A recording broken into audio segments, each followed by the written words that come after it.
ते सर्व साधकांना प्राप्त होणारच आहे।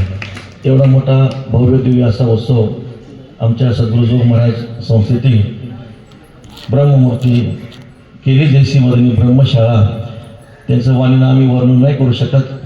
प्रत्यक्ष वेदमूर्ती ब्रह्ममूर्ती असणारे आमचे पूजनीय वंदनीय गुरुवर्य श्री सवासी बाबा त्यांनी हा उत्सव दरवर्षी काय करतात, घडवून आणतात आणि सर्व साधकांना अध्यात्मविद्या ग्रहण करण्यासाठी ब्रह्मविद्या ग्रहण करण्यासाठी अधिकार प्राप्त करून देतात।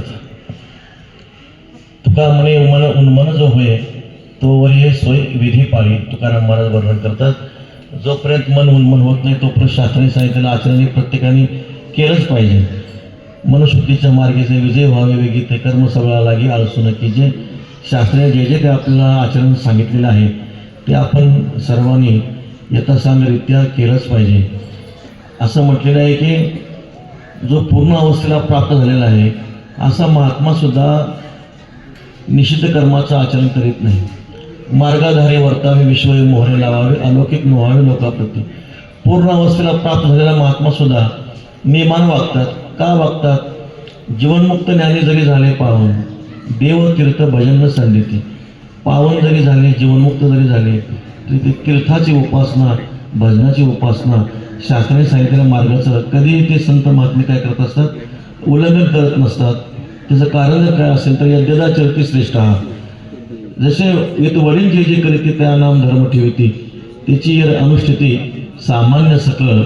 जसे वडील संत महात्मे आचरण करतील तसंच इतर सामान्य तुम्ही आम्ही लोक काय करत असतो, आचरण करीत असतो। म्हणून विशेषे आचरावे लागे संती ज्ञानोबा म्हणतात। विशेष आचरण हे संत महात्मे आपल्या कृतीतून काय करत असतात आणि त्या साधकाला योग्य प्रकारचं दिग्दर्शन संत महात्मे आपल्या कृतीतून करत असतात। मनुष्य जन्माचं कर्तव्यच आहे की तस्मिन दृष्टी परावरे परावराच्या दर्शनामध्येच मनुष्य जन्माची ती कर्तव्यता आहे। विठ्ठलाची एक देखील आहे आणि तो परमात्मा दर्शन करण्यासाठीच शास्त्राने संतांनी जो आपल्याला मार्ग सांगितला याची लागी सुमती जोडीती शांती संपत्ती शास्त्रांची दुबती पोसिती घरी जेवे संतांचे होत वाहन धरणे अनुभव म्हणतात। तो परमात्म्याचा साक्षात्कार होण्यासाठीच ह्या पायऱ्या सांगितल्या गेल्या। त्या पायऱ्याचं आचरण करून टप्प्याटप्प्याने साधक काय करत असतो, त्या परमात्मा साक्षात्काराचं दर्शन करत असतो। मग शास्त्रांचा अभ्यास असेल, यम नियमाचे डोंगर अभ्यासाचे सागर क्रमोनी हे पार पातले ते।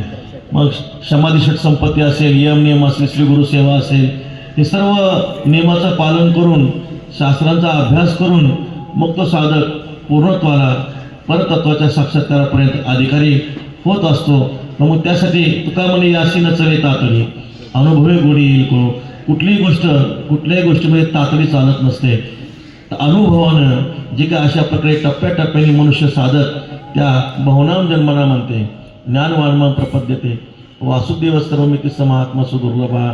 एक एक कर्माचं आचरण करीत एक एक शास्त्राचं आचरण करीत करीत श्री गुरूंची सेवा एक एक दैवी संपत्तीचं आचरण करीत करीत तो साधक महात्मा त्या परावराच्या दर्शनासाठी काय होत असतो, योग्य होत असतो।